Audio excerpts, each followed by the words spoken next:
Any other question? We I missed. like, yeah, I like to know what is the difference between Upasana and Sandhya, or it can be combined or it's separate. When you do Sandhya, when you do Upasana.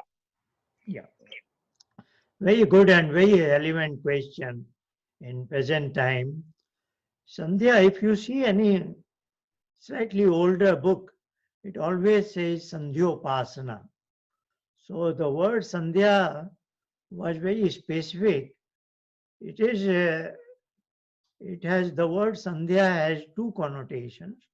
One is related to the timing, Sandhi Vela, and it has another connotation. You know, Sanskrit words sometimes have a multiple origin. So it has two kinds of twofold origins. So the other connotation is Samyak Purvak Dhyan. So Sam is a prefix, upsarg, and the main root is Dhyan, that is the word. Sam plus Dhyan, because this makar, ma, is facing dha, it takes the fifth letter of the word, ta, tha, da, dha, na. So ma becomes na, so to say. So sam plus dhya becomes sandhya. You know, these are very natural, you know, human vocal systems. So it's not that these are arbitrary rules. Sanskrit rules are very much following the natural sounds, etc. So Sandhya has two meanings. Some function, something I wish to do at confluence of day and night, in the morning and in the evening. And what is it? Well performed meditation. Dhyan is meditation. Some means well performed, properly doing something properly, like Sanyog. Yog is union, Sanyog is well made, you know, proper union. When you have characterized both the parties properly. So some is always samyakate, means proper, proper manner. Mhm. And as I said, Sandhya implicitly meant Sandhyopasana. So being with him, Upasana is up and asan. So the total meaning of the term is properly done meditation that leads to me being with him. You know, that was the main part. Now, Sandhya, Upasana is very well defined as Maharishi Dayananda writes in Rigvedadi Bhashya Bhumika. There is a chapter on Pratijna Vishaya towards the end where he is justifying why he is writing the commentaries on the Vedas. His nomenclature is Paramarthic. Paramarthic means he wanted to show that Vedas are the books of all true knowledge. So that is the way he was guided to make the write the commentaries. And then he is justifying why is he not writing on the basis of Karm Kand? Why is he not writing on Upasana theme? You know, so he's just justifying it. So in one paragraph, he is justifying that this commentary of mine, it means his, is not with the Upasana as the mind, because Upasana has been well covered in Patanjali Yoga, in Sankhya, and in Upanishads. Of course, it is in the Vedas, but he's writing the commentary on the Vedas. So he's saying the rishis of the previous ancient times have already covered Upasana in a great detail. What I mean to say is, Upasana, according to him, is covered in Patanjali's treatise of Yoga and Kapil's Sankhya and in Upanishads. Now, when I have some other opportunity, that will be a separate topic sometime. This is a statement in Sankhya that Adhikaji Ti Bhedan. What he's saying is there are three types of students. You know, whenever a teacher is teaching, one students are very superior, one are average, and one are below average. So that is very well accepted. So there are three types of students, but his teaching, his teaching, he is writing this statement in a particular context that the moksha, the liberation that every human being seeks, the training and all those time requirement will be obviously different because there are three categories of students. In that sense, he is writing that statement. But his own book is basically for very superior class of people. At that time, all were very elevated persons. Now, when it comes to Patanjali's time, he wrote his book Yoga Darshan for three categories of people.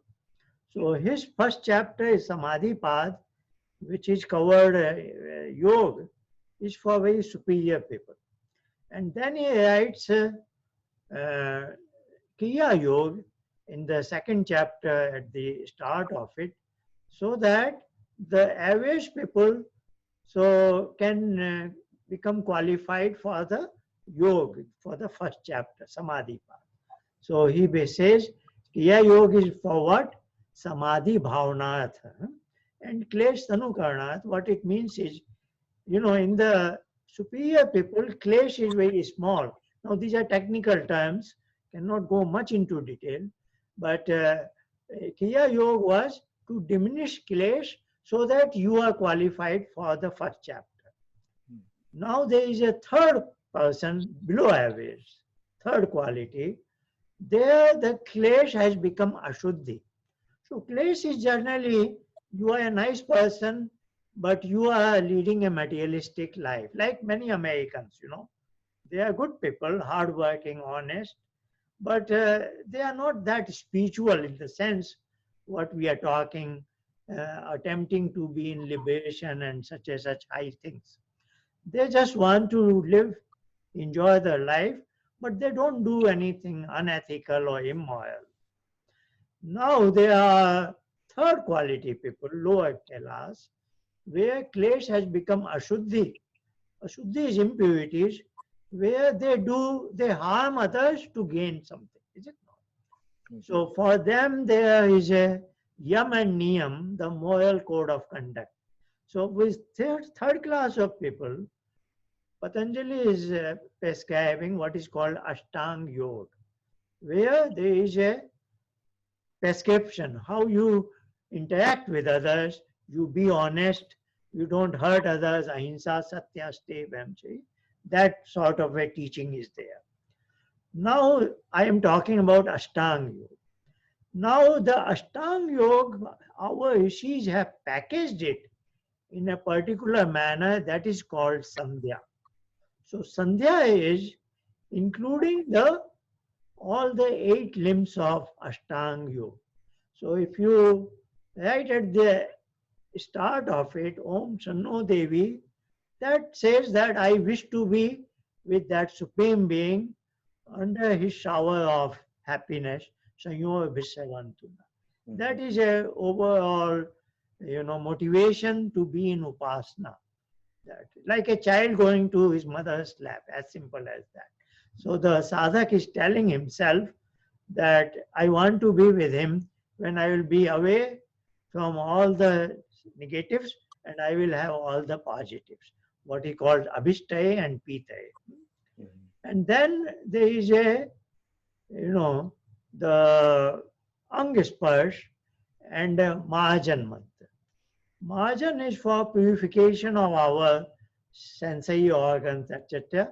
So these two are more in the direction of yam and niyam.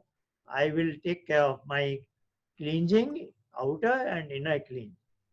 Then of course I am in asana, I am sitting in a posture. Then comes pranayam mantra when I do pranayam. So now asana pranayam. Then agmarshan mantra is pratyahar, which is trying to tell me wherever I go into the world, it is his world only, is it not? So the whole outer universe is nothing but his world. He is the maker, and I want to tell my mind, him only I want to meet, deep inside my cave, is it not?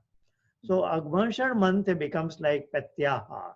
Hmm? Sorry, yeah. Uh, Asan Pranayam Pratyaha. Yeah. Now it is Dharana. Now Dharana Dhyan Samadhi is called Antarang Yog. So here it is now pertaining to my mind. Those 6 mantras from Atharvaved, I am now in my inner world. I say that in all directions, it is He only. He is the Adhipati, He is the Rakshak, and He can give me everything that I want. So my mind, I am trying to motivate my mind that if I am with Him, everything is nice. I acquire everything, whether it is knowledge, whether it is skill, all that my mind is interested in. I tell Him, if I go to Him, I will be blessed with everything. So that way I am telling my mind not to seek out too many things in the mind or outside world, because the origin of all the nice things are from Ishwar, and that's where I want to go. But I have a condition that I must go alone. I cannot take you with me. And that's what I am trying to motivate my mind. You be calm so that I can disconnect from you. And that brings me to the point of Upasthan mantra, when I should be in dhyan. So Upasthan means now I am very close to him. Up and Sthan, I am very close to him. As if I have entered into White House, but I have just to go. Next is to enter into Oval Office. It is not. So something like you are waiting in the ante room, and then somebody opens that door. You are face to face with whom you wanted to meet. Then you recite Gayatri Mantra. So Gayatri Mantra is basically the Upasana Mantra, where you are you are visualizing that now your mind is enlightened, not with the bookish knowledge but with his light, what is called bharga.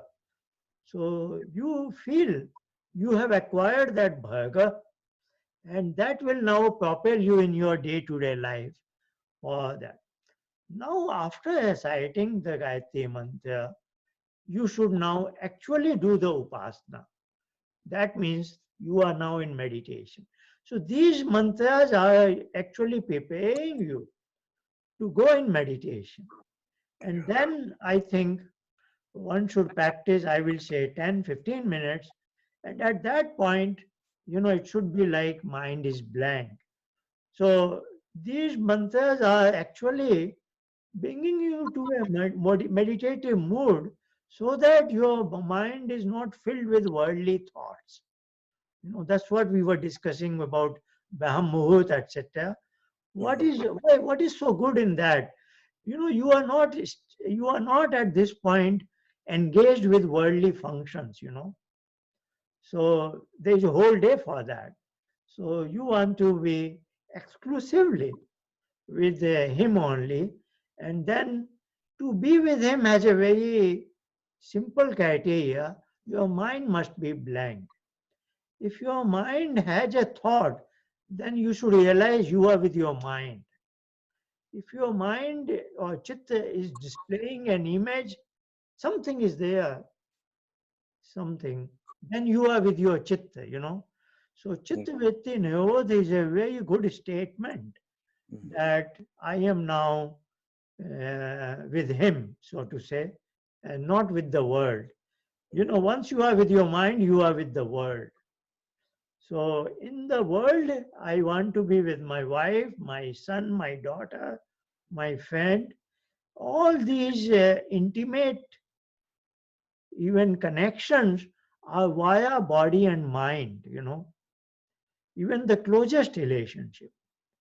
But our relationship with Ishwar is unique, where mind is an obstacle, where mind must quieten down.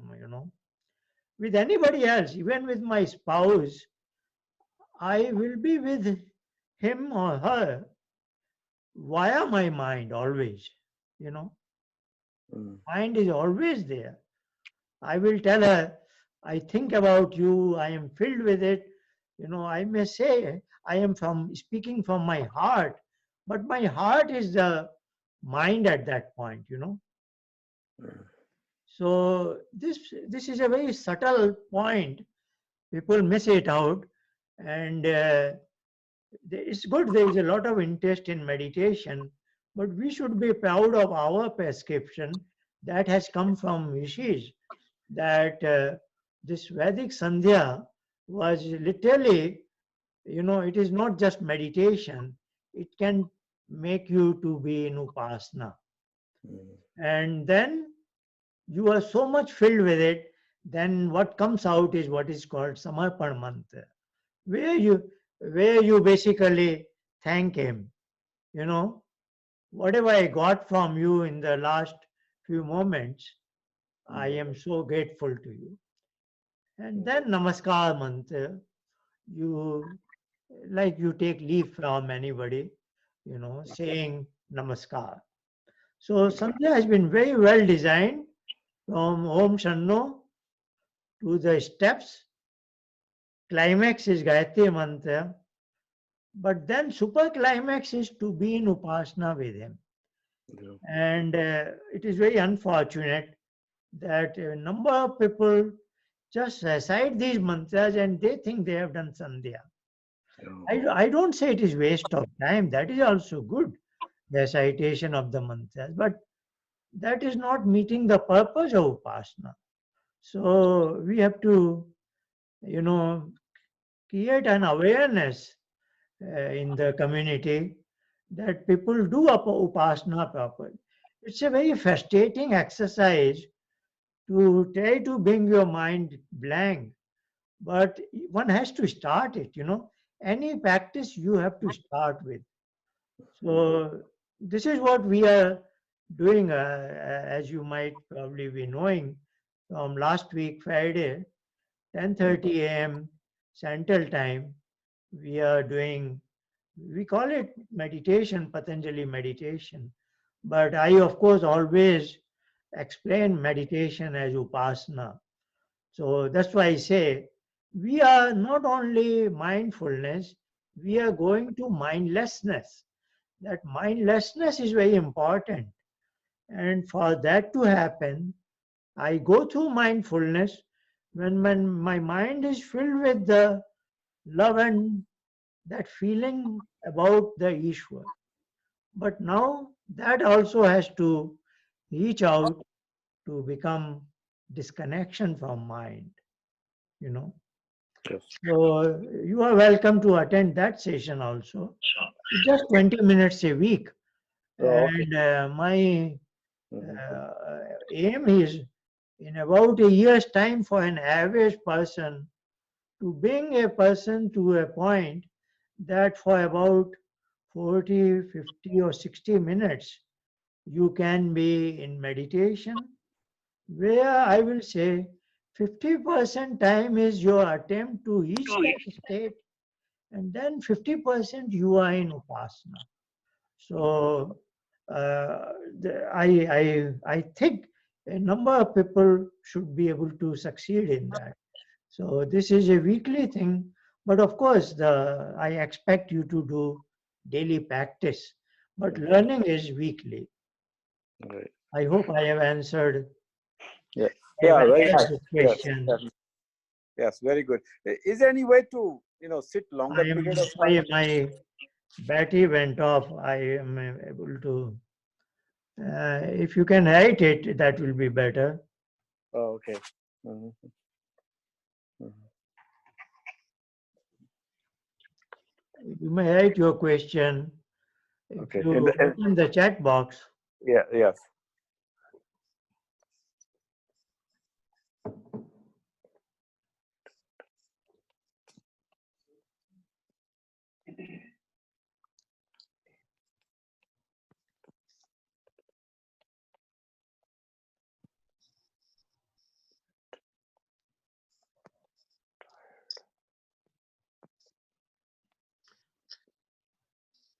is there any question?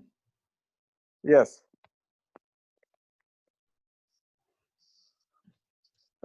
Yeah. Okay. Yeah. I wrote the question. Yeah. Uh, Yeah, these issues we will take up in the Friday session. okay. At this point, we have said we are using just simple armless chair. You Mm, know. So I don't lay much emphasis on these Bahirang Yoga. You know, mm, Asan Pranayam Pratyahar are peripheral yoga. mm, Dharana Dhyan Samadhi is inner yoga. So these are just enabling things. So mm, at this point, I have, for next 3 or 4 sessions, suppose I continue it for a year, I visualize just 1 or 2 sessions I will do uh, on the sitting on the floor, just for sake of completeness. Those who can are comfortable with those postures, Sukhasan, Siddhasan, etc., just to demonstrate them. Otherwise, I am doing all these sessions on a simple, yeah. armless chair, Mm, where we just want to sit comfortably like this. There is nothing, these are means, not the end. Asana pranayam is means. When you become proficient in meditation, then you will notice you will be skipping these steps. You just go straight into meditation. You know. mm. Any other question? Can you hear me? I am not sure. Let's see. Let's see. I am increasing my volume. Yeah. Okay. Okay. Let me see if I can hear you now. Okay. My one of the questions I had before in the Upanishad, they give an example of this horse and horse carriage that Atma is just a passenger and Buddha is the one who that actually makes the decisions and so guides the mind and that's what it takes you to the destination. So if the Atma is just a passenger, uh, it has no say, or or no, how does it guides the Atma, or where I need to go? This is what you need to do. Mhm. Did you hear me? I think, let me understand. The question is about the analogy, as if Atma is a passenger in a vehicle and Buddhi is the driver, etc. What was Right. your last line? What was your question then? The question is, so Atma has no say. Uh, that means Atma is just a passenger, and so how does it uh, communicates to the Buddhi that this is what I need to do? Like towards I need to proceed towards the moksha or whatever. So, Oh, uh, okay. Okay. um, I yeah. slightly understand. It's a, Mhm. let's see, we have now about 20 minutes. So, in that much time, how can I cover this question? Let's see. I will like to share a slide with you probably, and Mhm. that may help explain. Yeah, yeah. Okay. So, here is a slide. Mhm. Okay. Yeah. So here, very quickly, we won't go to the all the aspects. This is the Atma. You can see my cursor. Yes. So that is Mhm. the Atma, the passenger here. Yes. And these three boxes, the blue color, kind of square, rectangular, that is my mind, so to say, what is called Antakaran, inner instruments. Hmm. They have a name, the very close to me is Buddhi, and this is my Ahankar, Okay. and this is Manas, Man, so to say. Okay. Now, Man is connected to my five sensory organs, and also 5 motor organs. Mm. Via these, I acquire knowledge, generally one at a time. So that is why this is a thin arrow. Mm. And I activate my motor organs, organs of action. Here there is a multiplicity. I can walk and hold something on my hand, speak also. So this is kind of a multitasking. That's why this is a thicker arrow. Mm. Now, typically a signal from sight organ is picked up by my manas, passed on to ahankar, and then he is projecting on my buddhi. Now, before he projects, he makes a copy of it for future reference. So this is where anything I have gained knowledge-wise, there is always memory stores it for a good time. And if I don't use it, it fades away. But otherwise, my mind always has a copy of it. Mhm. Now, this is what is called buddhi, general. Mhm. And this, what is called bondage, this is called Hridaya Granthi. They have been tied together somehow. Okay. This coming together, that is what is your passenger, and this is your driver. Right. This is a very good analogy. It comes actually in the Yajurveda, the 34th chapter. Susharate Ashwani Yan Manushyan Niyate. Mm. Then it has come in Kat Upanishad, also in Gita. This has become very well understood. Now, the way they are brought together, actually, this is made of matter, which is always going through transformation. That's why made of Prakriti called Parinami. It always goes through phases. And these fluctuations only make us feel happy and sad also, is it not? We go through all this because of fluctuation in this. This is what I am always watching. This is kind of my inner TV I am always watching. Mhm. Now, when I go to sleep, deep in sleep, if I am really in Sushupti, then this becomes blank. Yes. Otherwise, I may have dreams. When it shows up something from the memory, maybe just displays something haphazard. So when I was talking about meditation, for meditation purpose, this is given another name called Chitta. Why Patanjali gave it another name, I don't want to touch this now because that requires another 5 minutes. Yeah. So let me postpone that. Yeah. So this has 3 names basically.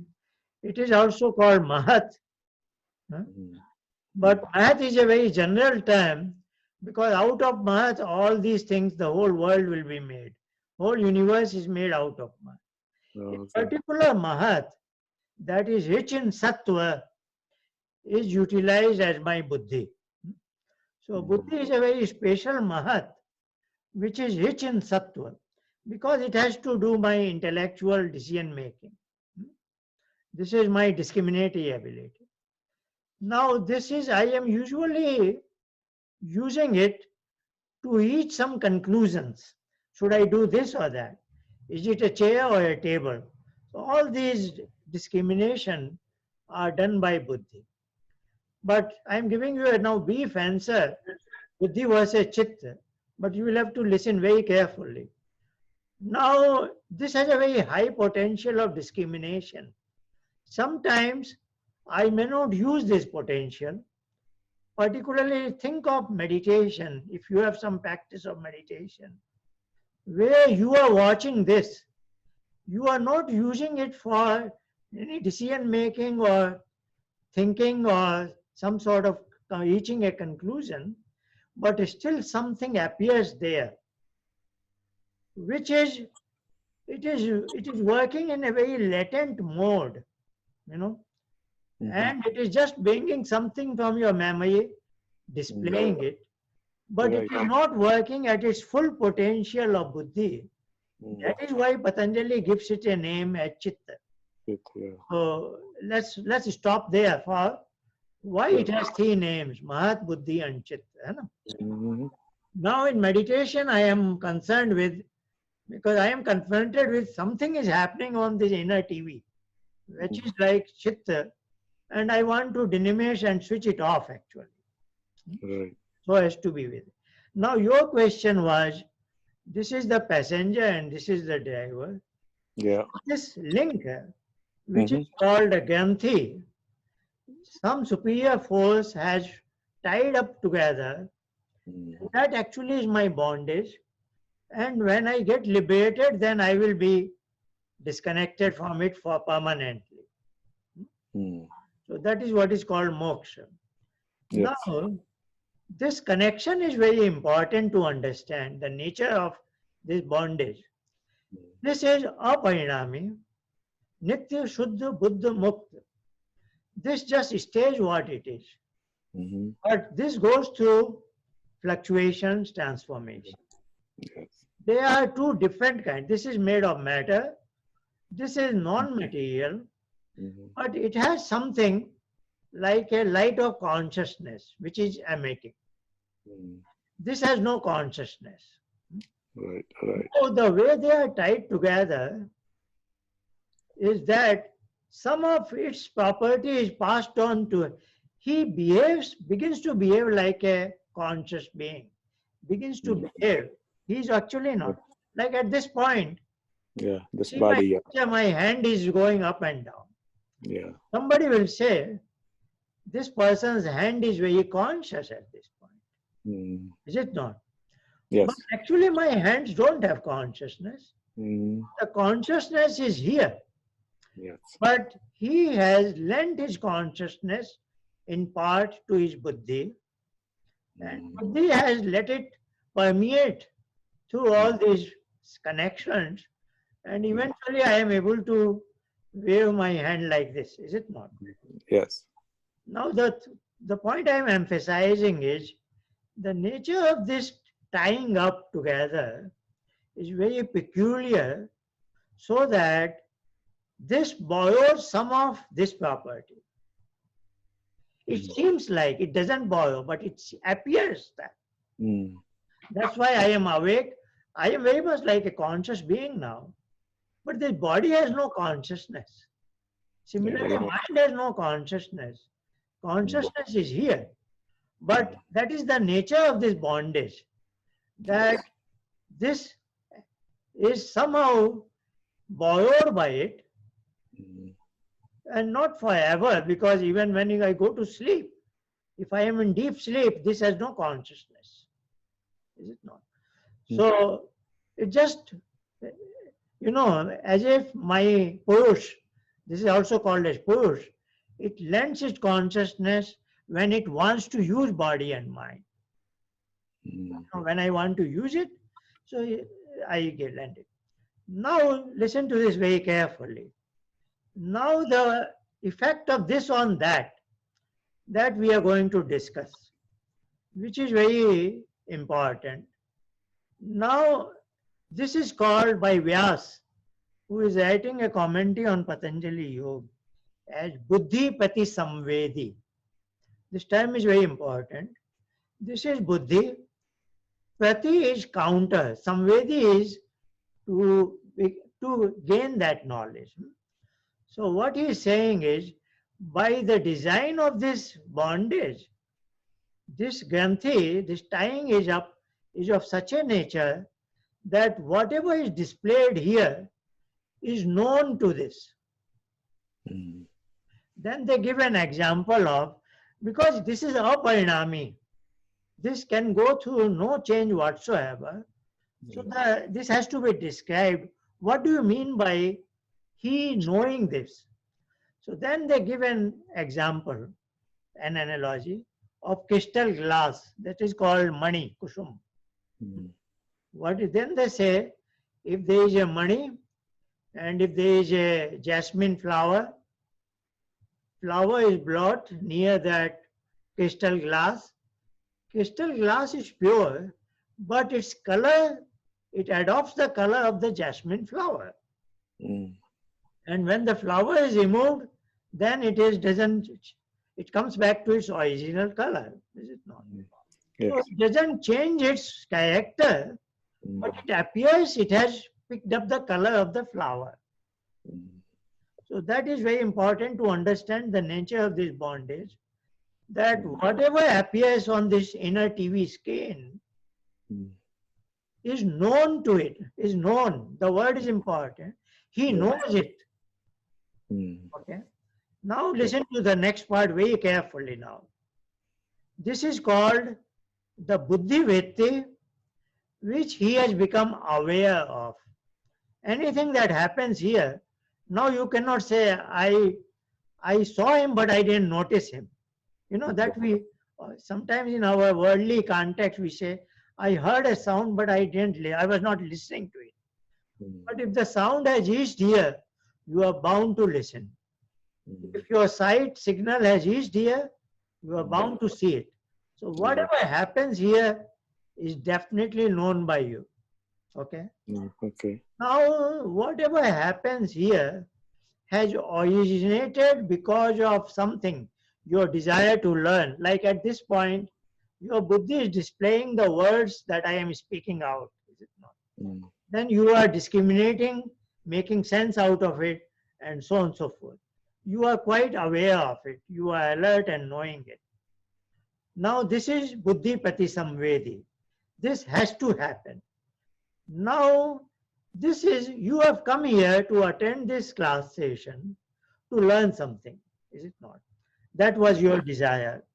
Now, suppose other than learning, hearing a word, let's say I am eating some food now and I pick up the taste of it. Okay. Now, the taste also comes up to this point, and then I say, yes, this tastes exactly the way it should taste it. But Mm. suppose now I trying to explain to you the difference between I eat to live and I live to eat. Mm. Mm. Sometimes Mm. I like to eat food for the taste of the food, Yes. for the taste of the food, because I have a craving. Now, Mm-hmm. as I said, this middle unit, which is my storage device, it doesn't store only the knowledge of the past knowledge, it experiences the past experience also Mm. and past actions also. Yes. I am not again going into this detail, Yeah. Yeah. but the craving, the last time I had that particular dish, which I enjoyed very much, I enjoyed its taste, that is Mm. also stored here. And since I enjoyed it here, it is sitting here as a sanskar, as vasana Mm. sanskar. Yeah. And if I am driven by not by hunger, but by the taste of the food, now remember this, what is the driving force? Am I eating for nourishment or am I eating for taste of the food? Mm. If I am eating just for the nourishment, that's a different story. Now Mm. you consider I am eating some dish which I enjoy and I am eating it for the sake of the taste. Mm. The taste is here. Yes. That is called vasana. That is one Mm. of the clash, rag it is. Okay. Now when that is the driving force, Mm. now when I eat food, the taste bud sends signal like this. It comes here. I know the taste because I am buddhi pati samvedi. But Mm. since I had the craving, now that buddhi vritti has become bhog vritti. That is very important because I wanted genuinely to enjoy the taste of the food. Mm. Now, when does buddhi vritti become bhog vritti? That becomes when I let the buddhi vritti fall on myself. Mm. You know, that Mm. is because of my ignorance. Actually, I was just buddhipati samvedi. That's the way I was designed. But now I am, it's like, okay, just in 2 minutes, very quick, I will explain it. Sometimes you listen to a TV news in a detached manner. Mm. Now you are watching a TV serial and you have tears in your eyes. You have almost become part of that TV program. Mm. Now you are no more detached. You are participating in that event. Yes. Is that okay? Yeah. Now, very routinely, all these kind of signals from the outside world and from your storage device keep coming here, whether you want or not want them. Mm. Now, by very routine design, you are buddhi sapati samvedi, so you become aware of them. Mm. But when you don't maintain that detachment, you know, Mm-hmm. like when you are watching TV news, you are quite detached. But when you are watching TV serial, you are quite attached to that. Mm. When you become like that, you are allowing. Now you cannot blame your mind or anybody. You allow this buddhi vritti to become bhog vritti. Mm. Then you get sukh or dukh. Otherwise, you are away from sukh and dukh. Mm. That okay. Now, when this has become sukh and dukh, bhog vritti, now that also leaves an impression here. Mm. So your cravings are, you are adding layers after layers. Mm. Now, even a good person, in another context, I said three kinds of people are there. So even the average, they are good people. They are not doing bad anything, but Mm. they are driven by forces so as to acquire the objects of pleasures of life. Mm-hmm. You want to build a good house, new car, all these assets, Yes. for them, for their family, and Mm. take away whatever is painful. Mm. So all their actions they are not niskam karma, they are sakam karma, Mm. so as to gain pleasures and diminish pain. Is it not? Very Yes. normal thing. Yeah. When they do this action, then their law of karma leisure is filling in. Mm-hmm. Mm-hmm. So they have to take birth again because Yeah. this has a lot of balance here. A lot of stories. Yes. So now coming to your question of moksha, Mm. first is you have to perform action, but they have to become higher order. Mm. That brings you like a devata, like as a Mm. mother works for her child without expecting anything in return. Mm-hmm.